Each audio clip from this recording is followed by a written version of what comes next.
قصص. أنا صديق نحب القراءة، نحفظ القرآن الكريم، نسمع القصص المفيدة. قال المعلم القراءة تنير العقول.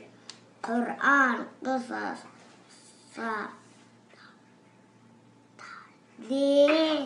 صديقي.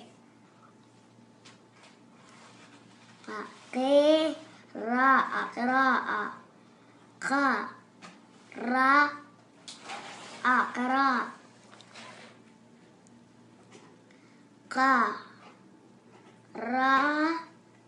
قرأ عقول.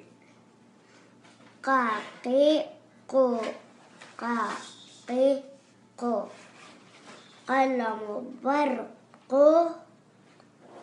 مقاعد. مع السلامة.